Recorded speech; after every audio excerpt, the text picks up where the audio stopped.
Inna masih di dalam sujud bagi masyarakat wal ihamat kalara katai wajah sehat di dalam membaryatu wala takakalam kumama yatakalam pakar lagaman lagakala dengan bahwa sifat semua Ibrahim makmur inna Allah malaikatu yusalluna ya ayyuhallazina amanu sallu alaihi wa sallimu taslima.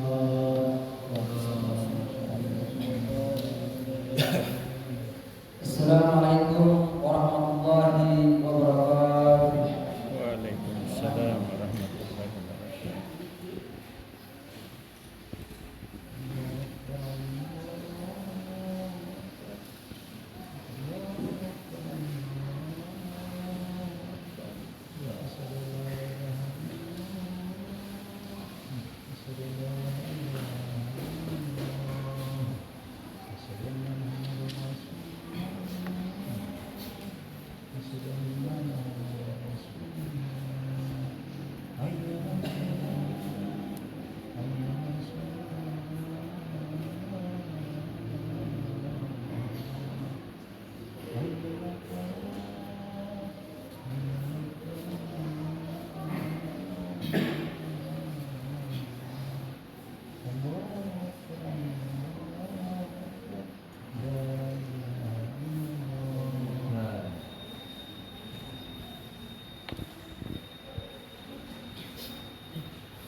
Alhamdulillahillazi asra bi ba'dihi laylan minal masjidil haram ilal masjidil aqsa. Ashhadu an la ilaha illallah wahdahu la syarika lah wa ashhadu anna Muhammadan abduhu wa rasuluh. Allahumma salli wa sallim wa barik ala Muhammad wa ala alihi wa ashabihi wa man tabi'ahum bi ihsan ila yaumil amma ba'd. Wa ya ma'asyiral muslimun, ittaqullaha haqqa tuqatih wa la tamutunna illa wa antum muslimun. Ma'asyiral muslimin, sidang Jumat yang Allah Subhanahu wa taala. Marilah kita bersama-sama meningkatkan takwa kepada Allah Subhanahu wa taala dengan menjalankan perintah-perintahnya, dengan ikhlas hati hanya mengharapkan keridhaan semata, tanpa dibarengi dengan pamrih, ria maupun sum'ah. Juga takwa yang berarti meninggalkan larangan-larangannya atas dasar iman kepadanya. Hadirin yang Allah Subhanahu wa taala. Allah Subhanahu wa taala menciptakan alam seisinya ini adalah untuk kepentingan manusia. Dia mengatur kejadian yang ada di langit, di daratan dan lautan untuk manusia juga, disebabkan manusia menerima anugerah yang agung, yakni akal pikiran. Sebagai hamba Allah, kita diwajibkan berusaha untuk menjadikan kehidupan kita ini menjadi lebih baik. Namun kita juga diperintahkan untuk taat beribadah sebagai bukti penyerahan diri secara total kepada Sang Khalik, yakni Allah Subhanahu wa taala. Kita semua mengetahui bahwa bulan Rajab adalah bulan yang mulia, karena pada bulan ini Rasulullah SAW Isra Mi'rajkan. Isra artinya diberangkatkannya Rasulullah SAW pada malam hari oleh Allah Subhanahu wa taala dari Masjidil Haram di Mekah sampai di Masjid Aqsa di Palestina. Allah Subhanahu wa taala berfirman dalam Al-Qur'an surat Al-Isra ayat 1 yang artinya, Maha suci Allah yang telah memperjalankan hambanya pada suatu malam dari Al-Masjidil Haram ke Al-Masjid Aqsa yang kami berkahi sekelilingnya, agar kami memperlihatkan kepadanya sebagian dari tanda-tanda kuasa Allah Subhanahu wa taala. Sesungguhnya Dia adalah Maha mendengar lagi Maha mengetahui. Selanjutnya, yang dimaksud dengan Mi'raj adalah berangkatnya Rasulullah SAW dari Masjidil Aqsa naik ke langit yang ketujuh hingga ke Sidratul Muntaha dan akhirnya ke Mustawa.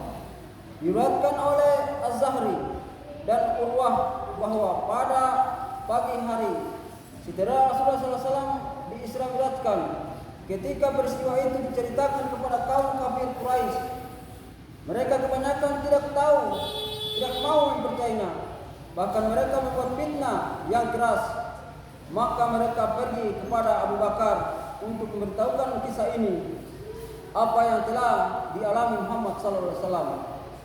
Mereka mengatakan, wahai Abu Bakar, teman Anda yang bernama Muhammad telah menjadi gila. Ia mengaku telah pergi ke Baitul Maqdis, kemudian naik ke langit sampai Sidratul Muntaha dan kembali lagi sebelum waktu pagi. Adakah Anda mempercayai? Abu Bakar menjawab, kalau memang Muhammad yang berkata itu, maka aku mempercayainya. Engkau percaya dengan dia? Tanya mereka. Abu Bakar dengan tegas menjawab, ya, aku percaya. Bahkan lebih dari itu pun, jika ia yang mengatakan, aku tetap akan mempercayainya, dan itu pasti benar. Hadirin yang Allah Subhanahu wa taala. Dari peristiwa inilah kemudian Abu Bakar memperoleh gelar As-Siddiq yang artinya benar. Dari kisah di atas, maka kita dapat memahami betapa berat kenabian yang diemban oleh beliau.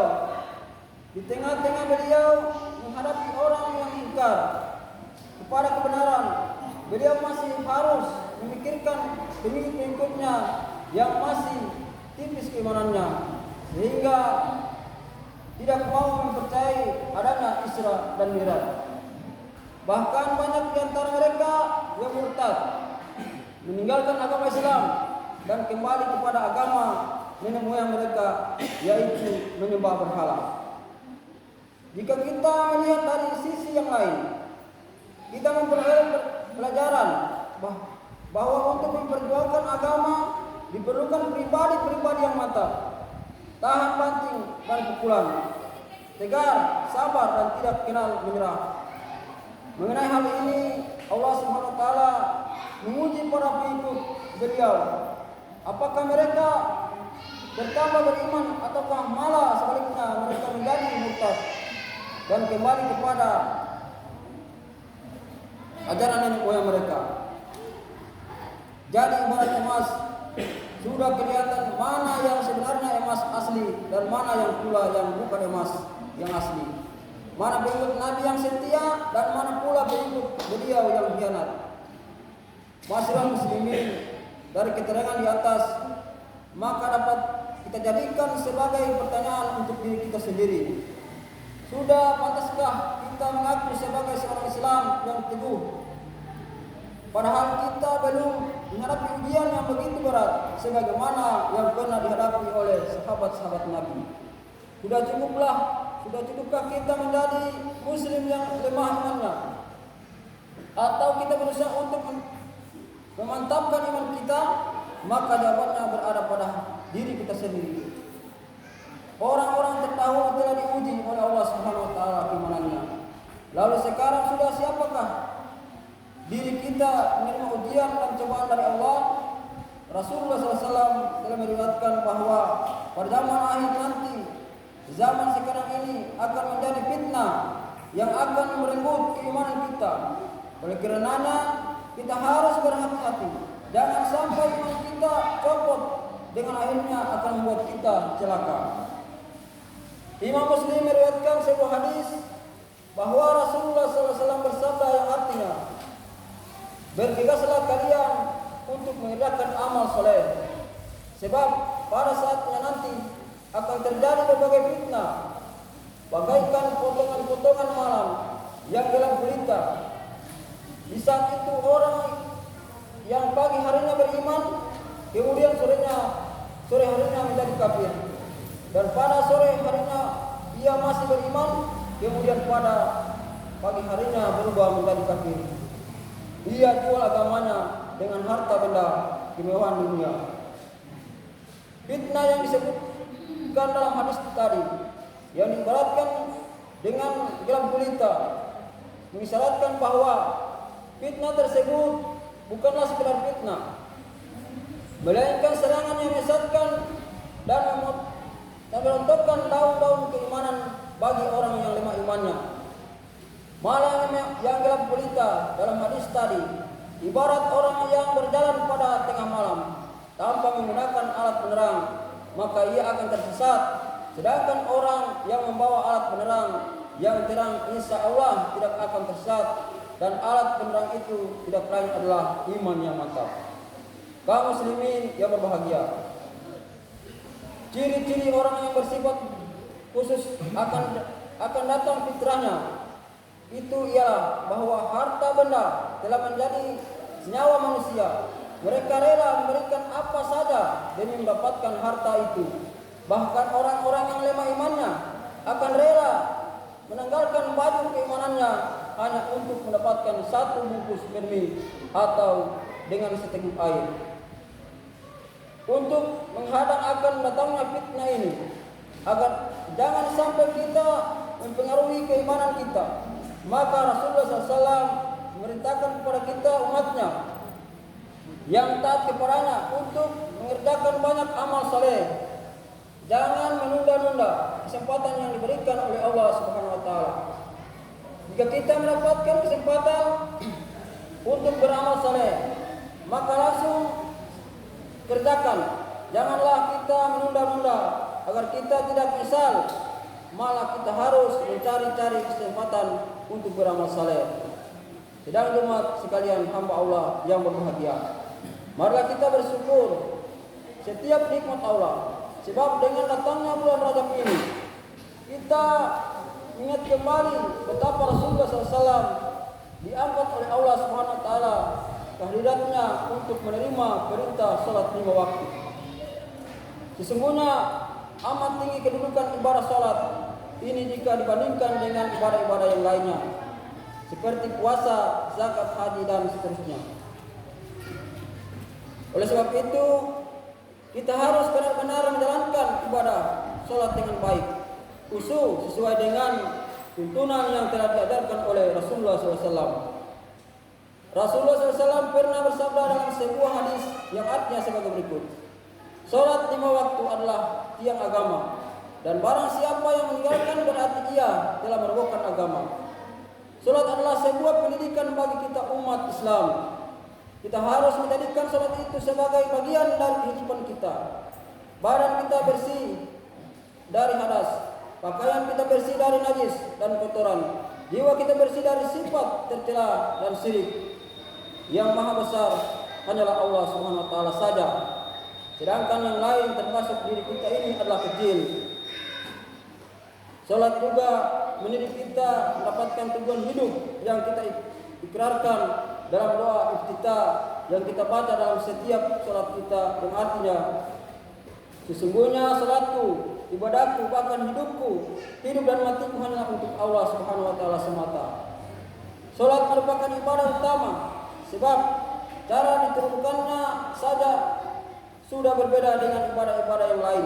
Ibadah yang lain cukup dengan wahyu melalui perantara malaikat Jibril, sedangkan salat diperintahkan oleh Allah Subhanahu wa taala disampaikannya secara langsung kepada Rasulullah sallallahu alaihi wasallam. Ini semua menunjukkan bahwa perintah salat itu sangatlah penting sekali.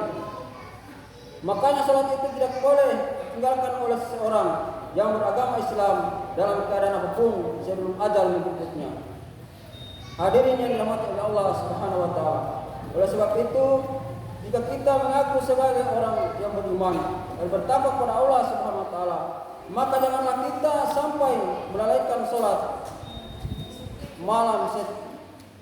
Malah setiap harinya hendaklah kita mengingatnya kualitas salat itu. Allah Subhanahu wa taala berfirman dalam Al-Qur'an surat Al-Munafiqun ayat 9. Ya ayyuhallazina amanu la tulhikum amwalukum wala auladukum an dzikrillahi wa man yaf'al zalika faulaika humul khasirun. Artinya, hai orang-orang yang beriman, janganlah harta-harta kamu, anak-anak kamu melalaikan kamu dari mengingat Allah Subhanahu wa taala. Barang siapa yang hendak berbuat demikian, maka mereka itulah orang-orang yang merugi. Hadirin yang Allah Subhanahu wa taala. Oleh sebab itu, ketaatan kepada Allah Subhanahu wa taala hendaklah kita utamakan. Janganlah sampai harta kita atau anak-anak kita sampai menghalangi kita untuk mengingat Allah Subhanahu wa taala. Jika kita sampai mendahulukan urusan yang lain daripada mengingat Allah, maka kita akan menjadi orang-orang yang merugi. Jika kita mengaku sebagai orang yang beriman, maka kita haruslah menguatkan untuk selalu mengingat Allah Subhanahu wa taala dalam urusan yang lain. Karena dengan mengingat Allah, hati kita akan menjadi tentram. Kita berdoa kepada Allah Subhanahu wa taala agar Dia selalu menetapkan hati kita dalam agama dan selalu condong ke dalam urusan mengingat Allah. Mudah-mudahan Allah Subhanahu wa taala menguatkan iman kita. Amin. Kita tidak terpedaya dengan bujukan-bujukan setan yang menghalangi kita dari niatnya dan menyesatkan kita dari jalan-jalannya yang pada akhirnya akan menyeret kita ke dalam jurang kehancuran dan kebinasaan, baik di dunia maupun di akhirat nanti. Mudah-mudahan kita semua selalu dalam Allah Subhanahu wa taala. Amin. Amin. Barakallahu